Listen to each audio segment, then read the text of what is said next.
Welcome to the Woods Hole Film Festival. We have for this little chat, let's see, 8 people representing 4 short films that are being screened as part of the festival. And we kind of have a Brady Bunch approach right now, and I happen to hate Brady Bunch, but this will be a lot better, I think. Let's see, so all of these films are under the title The Power of the Screen, and they're very a very diverse collection. We've got 2 comedies, 2 dramas, and one that's sort of a hybrid. But they all kind of deal with potentially serious subjects. So hopefully we'll get into all of that. So what I thought maybe we could do with the filmmakers is if you could introduce yourselves, maybe just say a little bit about yourself, how you're connected to the film, and also if you could just talk a little bit about your film, including how you think maybe it applies to the power of the screen. So why don't we start with Keaton Stewart from Shared Assumptions. Hey, I'm Keaton Stewart. Yep, I'm here from Australia, and yeah, I guess my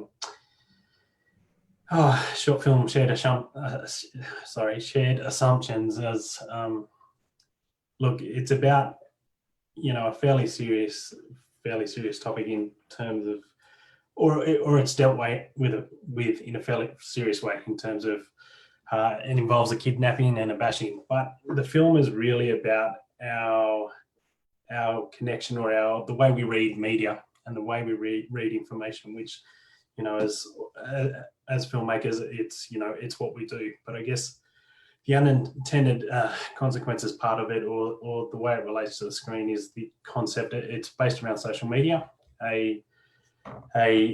Some people are out on the town, they get a post which sends them into, or the film leads you to believe that through seeing this post, they then go out and enact, I guess, kidnapping and a bashing on a Muslim.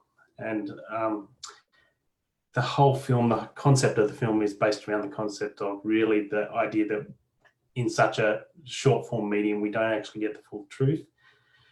And it propels us into acting in a way that is quite different, or quite removed from the way we would behave without this medium. And I guess it's just trying to talk about how little bits of information get blown out of proportions, and actually we should be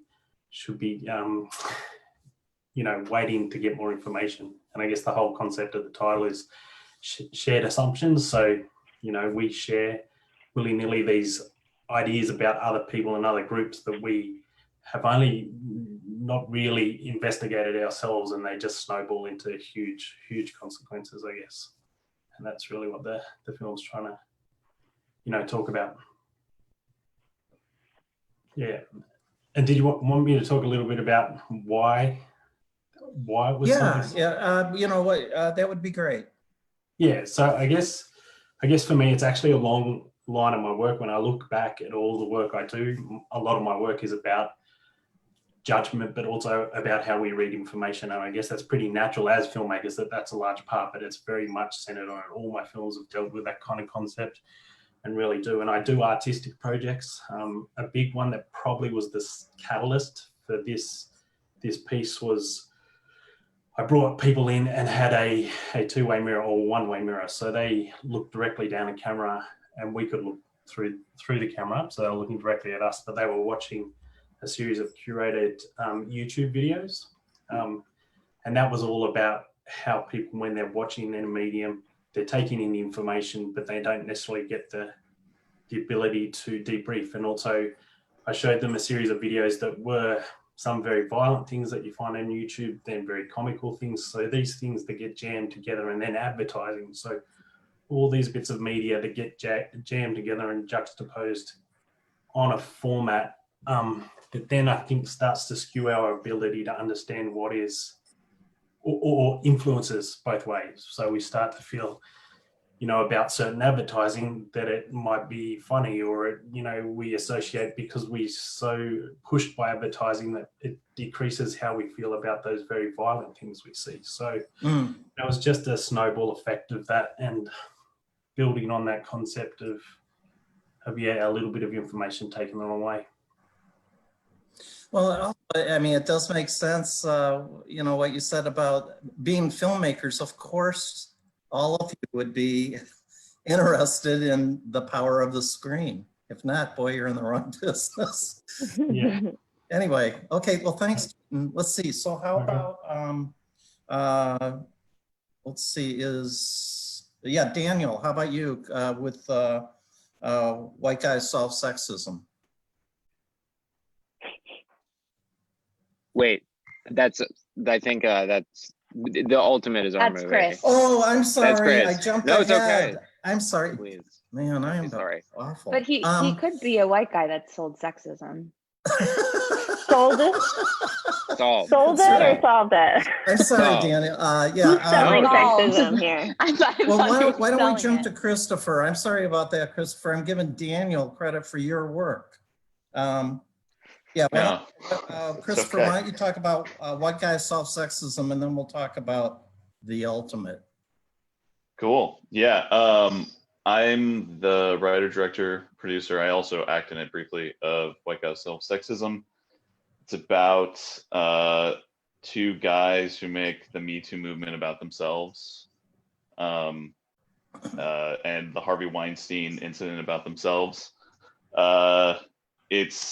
It's an absurd comedy, and I think if made in any other context, I think it would be like, it could be really awful. But it's like from the point of view of sort of just how absurd it is that like men make something that's not about themselves about them, and that absurdity. And then what was the title of this block? It's the power of the screen. The power of the screen.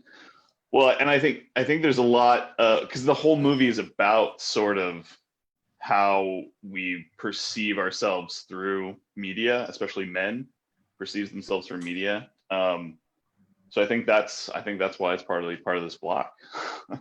Yeah. I was wondering, as far as that, like, I mean, all of these movies, besides what I'm sure you'll mention, they're about a lot of things. I mean, that's what good movies do, is they deal with a lot of things at once, some more obviously than others. One of the things is separating the art from the artist. You've got Harvey Weinstein, and that's the springboard for this story of, his, the sexual assault conviction. And well, what does that say about all the movies he made at Miramax? And then, I know filmmakers who won't watch Woody Allen movies because of Woody Allen. What are your thoughts on that? I mean, these guys in your movie, they panic because all their favorite movies were made by this guy who's, just been convicted of these horrible acts. What do you think your movie is saying anything about that, or? Yeah, I mean, I think it is. I think the movie's trying to say, I mean, I think with Harvey Weinstein and opposed to Woody Allen, I think it's a little bit different. Harvey Weinstein was just the money guy, really. Right. And he had a lot of influence, of course, over a lot of things. But I think there's even a bit more of a moral panic with Harvey Weinstein, because he is the money guy. He's the guy behind the people. And to think that like all of these people who just didn't know about it, who were just making these movies, like I'm thinking of someone I went to school with who did like Black Panther. His first movie, was produced by Harvey Weinstein, but he just didn't know any of this stuff. He was involved with so many movies, right? So I mean, I think there is just sort of a moral panic that happened for a lot of people, and I think that's an even more insidious thing. So I think they're justified, I think, a little bit in it, but also, I think they go a little bit too far. Yeah. And I think that we all, there's so many different layers that we have to peel back for ourselves to sort of like ask ourselves, is it like, you know, at what point are we culpable, right, to the crimes of somebody else? Yeah. And I think it's like a larger conversation. It's something that we should be constantly talking about, not just sort of like panicking about. Right. Right. We have to like change ourselves. And that's also kind of what the movie's about. It's about these men just panicking and not really fixing a problem. You know, they think that they can do it themselves, that they can solve it. Right. And that's just absurd. Well, and also there's that, it's a recognition, you know, it's a recognition of the obvious. And they're clueless about that. And that's where it's great how you have the girlfriend of one of the guys who's she's sitting there going, yeah. Like, duh. They think they're making some great discovery. Oh, there's sexism in Hollywood. Shocking. Yeah. Yeah. Exactly. It's like, Yeah. it's like stating the obvious. It's like they only go that like 1 inch deep into the Right. problem, and they don't really. Right. And as soon as they get 1 inch deep, they're like, we did it. We're Yeah, men. right. We've done it. Well, that's it. Problem solved. Right. We right. can show it to you. Right. Yeah. Great. Okay. Well, I would have you talk about the ultimate, Chris, but since we have Daniel here and actually the film, I'm going to ask him about it instead, just for laughs. So Dan, maybe you and Michelle and you know can talk about the ultimate. Yeah. So yeah, I'll start it off. The our movie is about a childhood acquaintance friend of Michelle's character that passes away, and essentially they find a script he had written, and it's they think because she is a filmmaker, her character is a filmmaker, that he may have wanted her to make it. And but it's a really bad mafia movie, similarly, you know, tied to these very masculine themes and ideas. And she sort of spends the entire movie contending with whether to make it or not during the course of his funeral, and people gathering together. So yeah, that is sort of the idea of it. And the power of the screen is I mean, there's we see sort of flashes of the fake mafia movie that she's conceived within our movie, and I think that's very, you know, directly tied to it, and just this the imagination and I guess the Well, one of the run around in your head while conceiving it. yeah. Go ahead. No.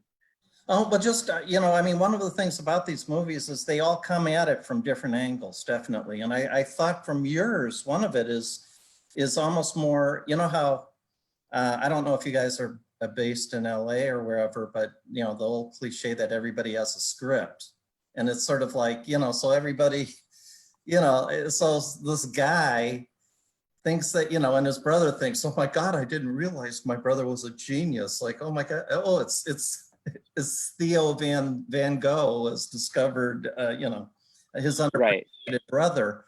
So I thought that it was sort of an interesting take in that way, you know, from the creative point of view, as opposed to what we see on the screen, you know, how we're drawn to be a part of that. I was wondering, as far,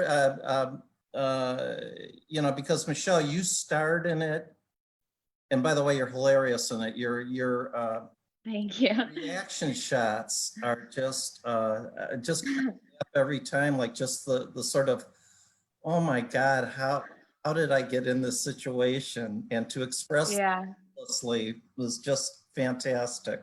Thank you. But I was wondering, I mean, the two of you wrote the screenplay, if I've got that right, and so is that tricky to have been the co-screenwriter dealing with the person that you wrote the screenplay with as director, and also being the star? I mean, like, were you?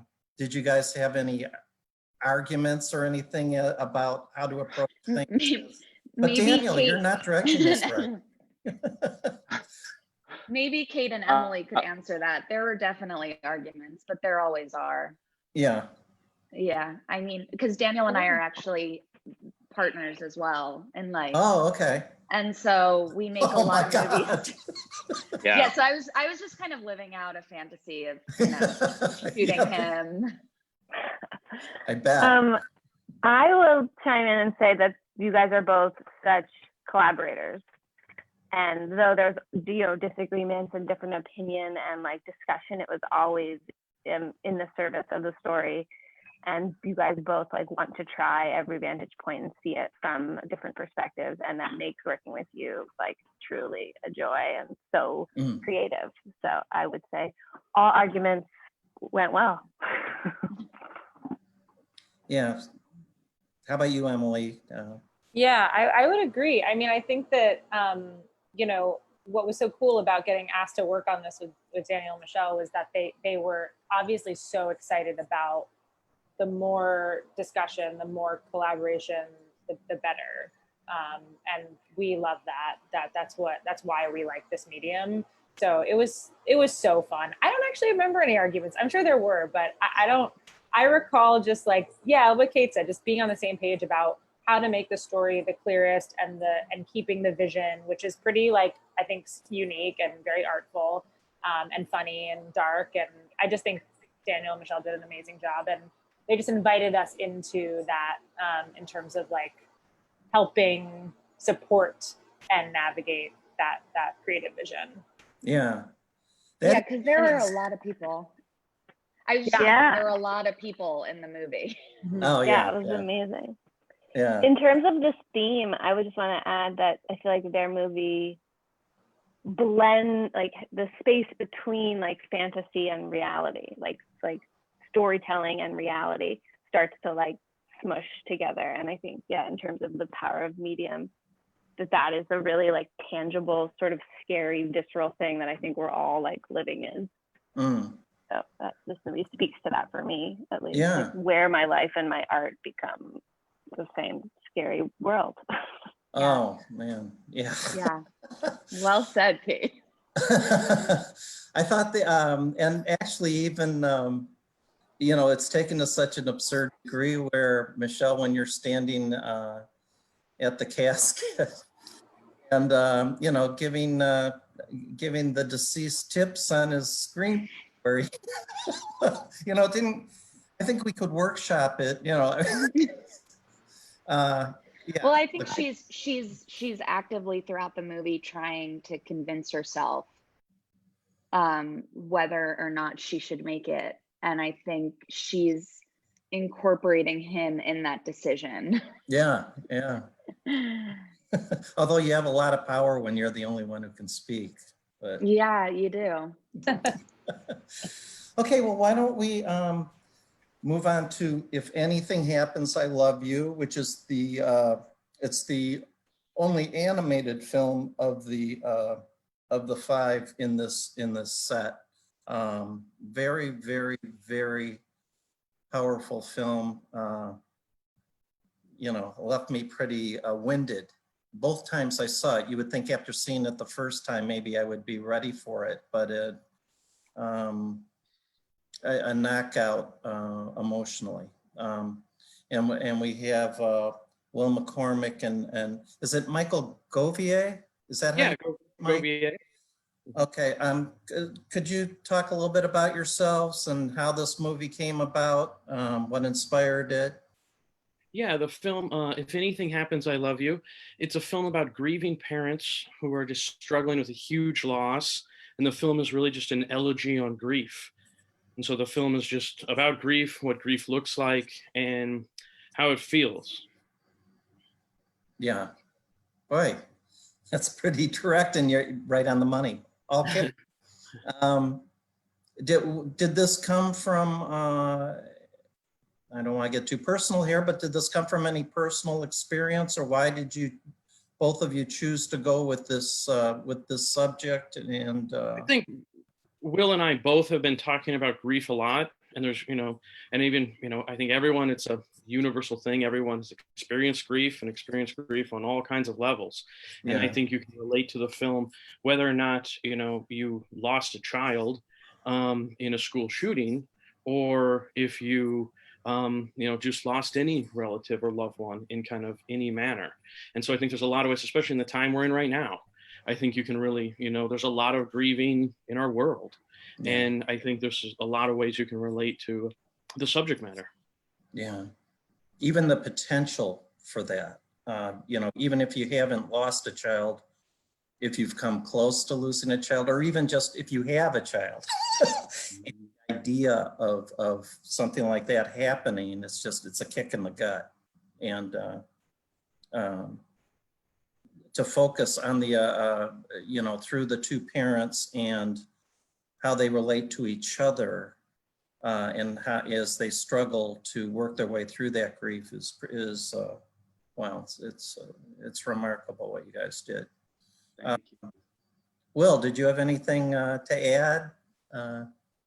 I loved working with Michael, and it's hard material to dramatize because it's so sad. But I thought animation was a really great way to talk about it, because it sort of provides a pathway to talk about grief. It's we had this sort of thing on our corkboard that, when a parent dies, you bury them in the ground, and when a child dies, you bury them in your heart. And it was sort of like, we've never lost a child, but we've, lost people. And I think that the film just tries to talk about grief in a way that allows people to experience it. So we're really proud of it. We had all women animators, and we made it for very little money. And it's sort of just starting to come out into the world, and it's really exciting to have people respond to it and to experience it. It's totally thrilling. Yeah, I bet. I know, in your thank yous, and I know Laura Dern was one of the producers. It seemed like some pretty, big heavyweights in the industry were behind it. Rashida Jones, I think, was one of the people you thanked, and I believe your sister, Will, maybe was also one of the Mary McCormick. Mm-hmm. Yeah. So was this something where, although I suppose this is true of anybody all of you making short films, where people are aware of what you're doing and you have a pretty good support system? Yeah, well, look, my sister, and she was great. She's just been a friend of the film. And, Rashida I work with a lot, but Laura works with Everytown for Gun Safety, and Everytown for Gun Safety is a partner of ours on the film. And she and her partner, Jamie Lemon, saw the film and loved it, and have just been huge supporters of us. And that's great. Laura's just like a legendary actress and force in the film business, and to have her in our corner on this film means a lot. So yeah, we're excited when she came on board. That's great. Yeah. Anything that, well, with short films, of course, is they can be kind of hard to see, although I think things are getting better as far as that. But, other than film festivals, for a long time, that was pretty much the only place you could see short films, unless you were really lucky. Do you find, and this is to any of you, that, do you find that you have maybe more opportunities than filmmakers of makers of short films had in the past? Are you finding that there are some decent options to get your work out there and for people to see these films?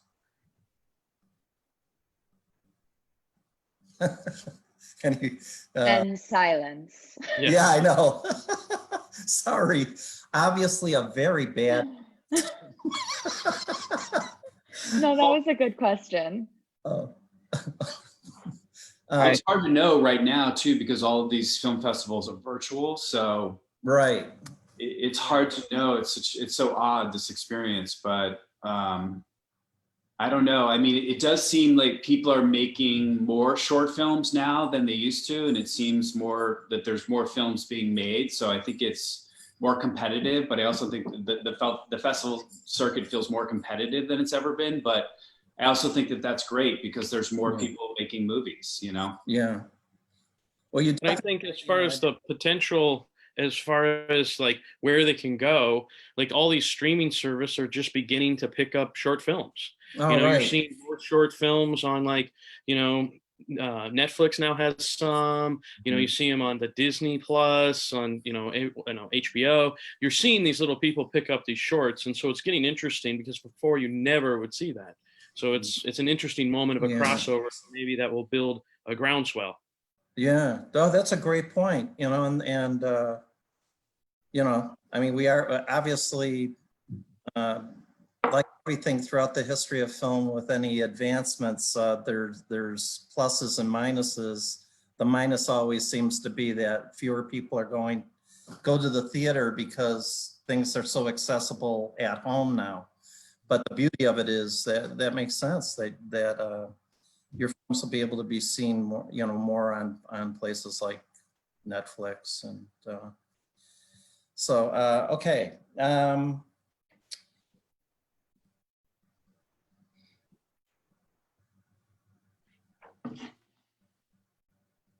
I just had brain freeze. I disappeared. I thought you froze on Zoom.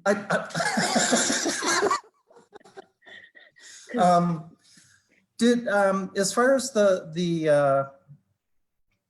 as far as the comedies, you know, again, that would be Chris and Dan, who I use interchangeably. Do you find it difficult, you know, difficult to deal with some serious issues using humor? Like Chris, you mentioned that, you know, the absurd, well, both films, absurdist humor, obviously. And yet, you know, especially I would say with white guys, you know, there are some very serious themes behind them. Is that tricky to like, at what point you know, are people gonna think I'm crossing a line here? Are people thinking that I don't think sexism is important because I'm making a joke of it? I think comedy in and of itself is hard to do. And I don't think that I like doing comedy unless it's even harder. What I mean by that is that I want there to be this sort of element of social commentary in anything I do that's funny. Because for me, if you're not using comedy as a tool, then I don't really see the point. Oh, yeah. You know what I mean? Like I hate just generic laughs. Like for me, comedy is like something that's hard and I have to use it in a very specific way. And it's got to say something. And if it doesn't say something, then it's not even, I don't think it can be even that funny. Yeah. So for me, it's really important that I hit the hard stuff. That I don't go the easy way. Right. Because, you know, I think that that's a cop out, you know? I think that I have to do it. That I have to, if I'm going to do it, I'm going to do the research. I'm going to figure out exactly what this is going to, what I'm saying, and I'm going to do it, you know? So it's, so it's not like just a series of gags. It's, you know, there's a point to it. Yeah. Because if it's just a series of gags, then, you know, it doesn't, I don't think it would hit as hard, and I don't think it would matter. Right. How about you, Dan? Well, I would just Michelle? I would just chime in and just that I think I'm always interested in the way any film uses comedy, because I think comedy is a way of really instilling empathy in a story. And you know, I know just personally growing up that like most of the tension that would exist in my family came out through humor. And so I think I'm always so fascinated by the tension of comedy in film. And I don't think I've ever made a movie where comedy hasn't been part of it, even if it's been dramatic or tragic. And I, just even talking about grief, as the other film was just doing, I think grief involves a lot of that experience of that tension inside of you that feels in one moment you could be hysterically laughing and in another be crying. And I think that in film, tension is just the most important thing. And so comedy is to me, the most fascinating way of doing, emphasizing that tension. I find sometimes it's the opposite too, that like, I used to teach one course where the students start calling me the Prince of Darkness because they were always so dark, the films I would show. And I thought they were funny, but it's okay, I'm gonna show a comedy. And then it was in the drama section.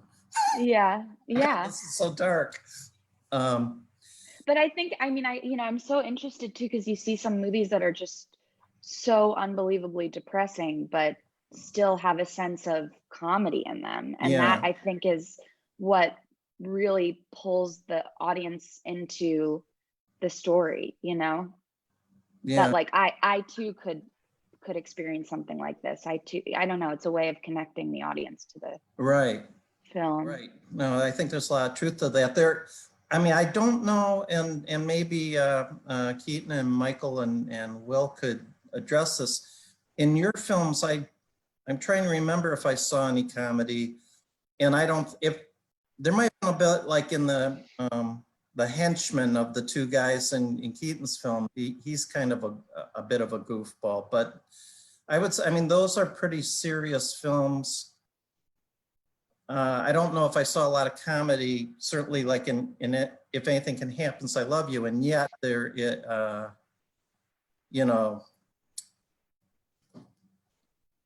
there's certainly nothing lacking in terms of, you're giving the viewer something else other than that humor.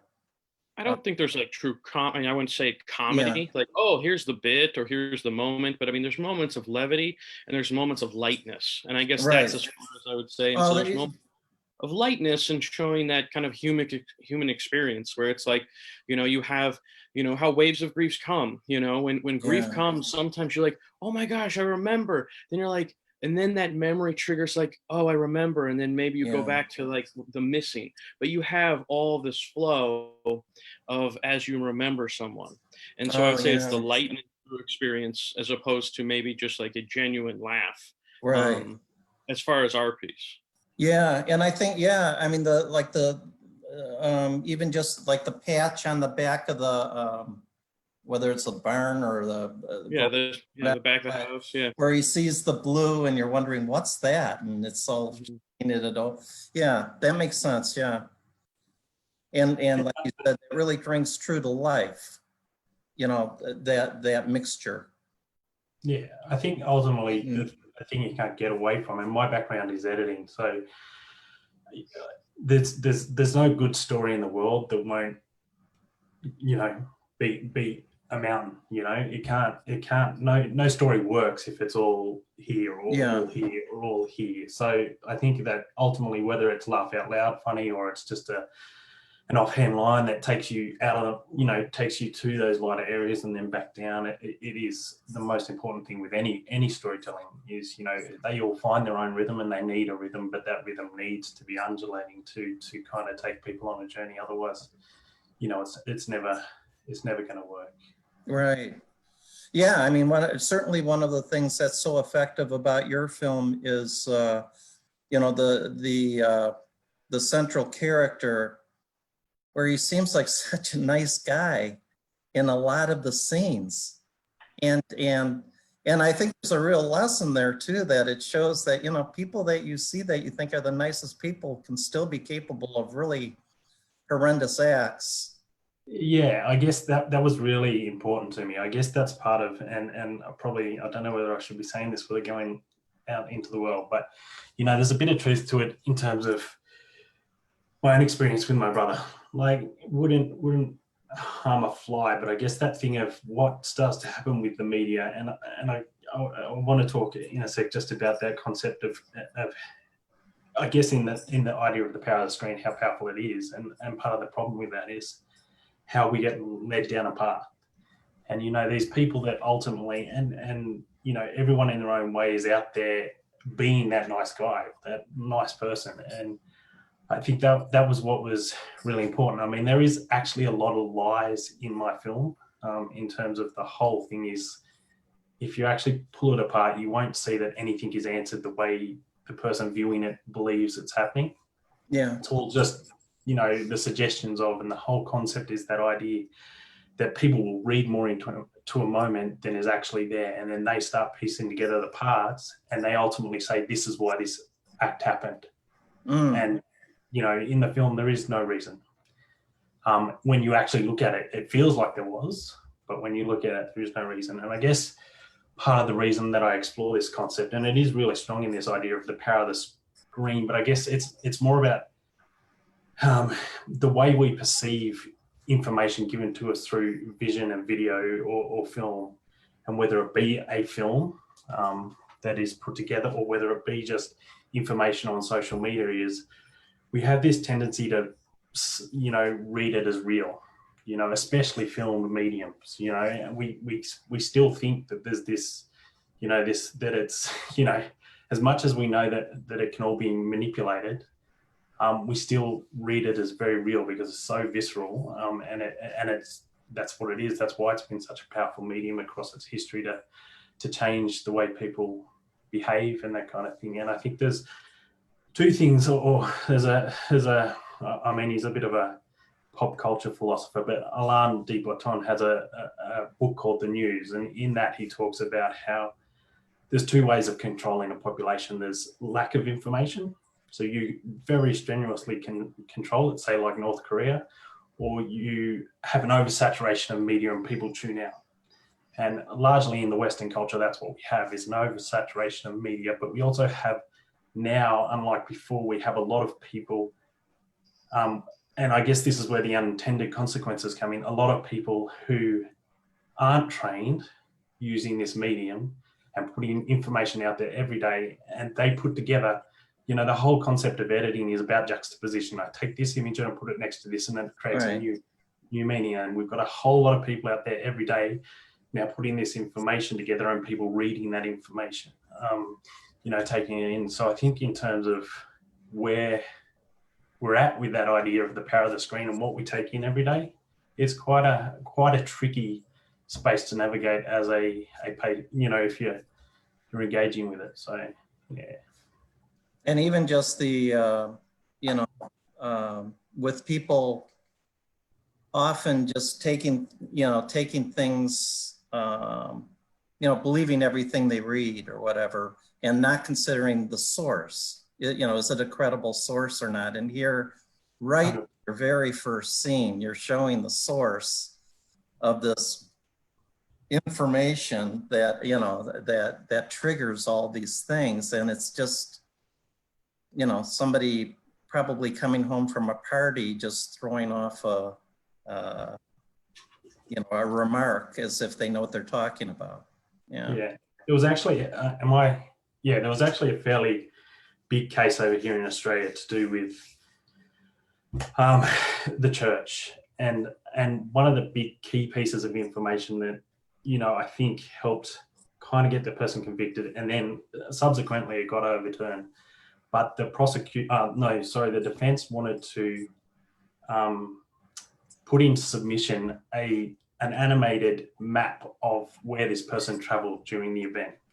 And this idea that then was turned down by the judge, as it couldn't be submitted. And I think it was the right choice, because as soon as you submit something like that as a bit of information that was created by some motion artist sitting in his little office based on how the defense wanted it to be portrayed, as soon as the people would have seen that, they would have gone, oh no, that's really where he was and where he walked. And I think it's really important that we understand that about this medium. It starts to trigger that idea that it is real, and so much of it is created. Like it's, it's just not, it's very hard to trust, I guess. Yeah. Yeah. Yeah. Did how to what extent have your films gotten out there? I mean, is this one of your first public screenings, or have your films been out there for a little while now? What kind, are you getting the kind of reaction that you were hoping for? I mean, again, all of your films are dealing with different things, and like you were just describing, Keaton, I mean, that's a pretty, there's a lot of sophisticated thought behind what's going on in the movie. And, some people will get it and some won't, but are you getting much reaction, and are you happy with how people are responding, if they have been? Well, with my film, I mean, this will actually be its first, I guess, public screening, really. There was a few festivals, but they were planned live events, so they were shut down. That it then didn't screen. So I haven't actually had a public reaction to so. Okay, how about anyone else? Chris, how about? Yeah, this is towards the end of my festival run. I think we've screened now in about 60 festivals so far, which is pretty cool. Wow. I think the movie touched a nerve, I think, with a lot of people, which is a good thing. It was a very interesting reaction with men, actually. Like, men in an audience would get up and get mad and say, I don't get it. Like, Yeah. which I think is just really absurd. And then there would be and then the women in the audience would go after them, and I wouldn't even be in the discussion, which I think is actually an interesting thing I've never really seen in film festivals before, where people are actually arguing in the audience with each other, which was a fascinating thing that was going on. That's a good thing. Yeah, I think it's a really good thing, because most of the time it's, that doesn't happen. It's the strangest thing. And also, I don't understand how men could not understand it or find the comedy in it. It's just sort of like telling about the film itself too. It's proving your point. Yeah. The fact that they're standing up and saying, I don't get it, they're proving your point. Which is it's very fascinating. Oh my gosh, that is. Mm-hmm. Okay, Michelle or Dan, how about you guys? What kind of reaction have you guys gotten, or has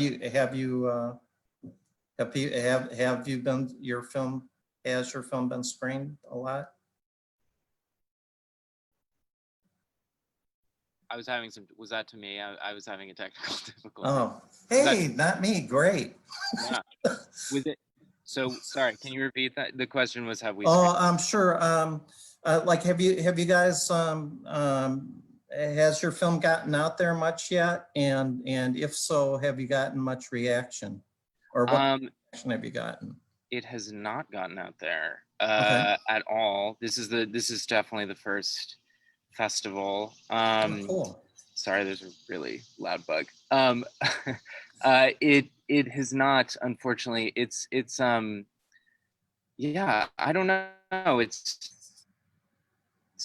obviously a very strange process, submitting, and a very discouraging one sometimes. But it's a weird fit of a film in many ways, and it's a little long, and it's a little all over the place, and we like that about it, but it's also like it's a tough one. So but the people in our lives we've showed have seemed to have enjoyed it, and we get a good response. But yeah, this is sort of the first public edition of it, so yeah. Oh, well, that's good. You got to start somewhere. Yeah. And Woods Hole, come on. It's great. Absolutely. We're really excited about it. Yeah, no. Yeah. It's and hopefully I don't know, we'll see, hopefully it'll have a little life. We're sort of mid to 2/3 of the way through submitting, so hopefully this, there's still some more left, but yeah, we'll see. Well, the virus doesn't help either. You know, It does not help. It doesn't help anything really. Yeah. Yeah. How about you, Will and Michael? What about you? Yeah, we've had some very interesting, wonderful responses. People were very kind to our film and responded very well. One thing that continually has happened that I didn't expect it at this level was the fact that people keep coming up to either one of us and sharing their stories of grief. And it's something that I didn't expect. I mean, I know we were opening the conversation, but we didn't know if it was going to be a more intimate conversation with maybe the person who screened the film with. But they're actually coming up and saying, oh my gosh, I lost someone and this reminds me of them. And I remember when I hear our song and I always think of them. And it's like, and they share these beautiful, wonderful stories of grief with us. And it was unexpected and it's very intimate because they're opening their hearts and sharing with us. And it's been like this wonderful blessing of the film to connect with people in a way that you normally never would. Like people don't just come up to you and like open their heart and say, here's my deepest wound. And I would like to share it with you. And because of this, it's begun. And it's very wonderful to have this experience with people. I have no trouble imagining that. I mean, it's just, and that's really a tribute to you guys because it's not just the subject of the film, it's the film. I mean, it's just so powerful. And I'm sure everybody to some degree can feel it. My son had cancer when he was 10 and survived, but it was advanced and we didn't know. And for me, I mean, I'm sure everybody experiences it differently. For me, it was, man, I died, my wife and I dodged a bullet, you know, and so in some ways it made me feel grateful to have avoided it. But boy, I could understand how would we have survived that as a couple, you know, and the way it's so subtle, the way you guys show the two parents and their reactions and their sort of evolution in a short film. And that, you know, and that's where, well, all you guys, all filmmakers make short films. I mean, to be able to get something like that accomplished in 12 minutes or something like that is just such a tribute to all you guys. Thank you. Anyway. Thank you. Did anybody have anything to add before we're at the almost at the 10:50 mark? And so it's probably time to say goodbye. But before we do, is there anything anybody wanted to add about their film or anything? Any tips on life? You know, any no? Well, thank you guys so much. It really was a pleasure, and I hope all of you find great success with your films. You deserve it, and it was a lot of fun to get to know you guys. One of the pluses of this remote business is that sometimes for short films there might be like 2 or 3 filmmakers, so at least we get to meet more this way. So that's nice too. It's nice for the festival goers, and hopefully it's nice for you guys that you get to attend. If you haven't ever been to Woods Hole, please come visit. It's a beautiful place. And thank you so much for participating. Thank you so much. Thank you, Tim. Yeah, thank you. Thank you. Thanks, Tim. Yeah. Okay. Wonderful to meet you all. Yeah. Well, that's Yeah. Congratulations on your work. Thank you. Okay. Bye. Love your films again. Thanks, Tim. Take care, everyone. Sure. Bye.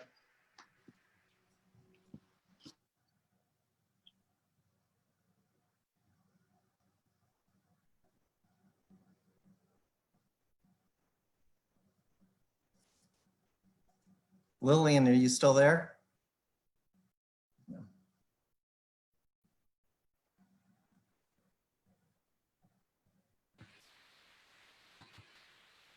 Yep.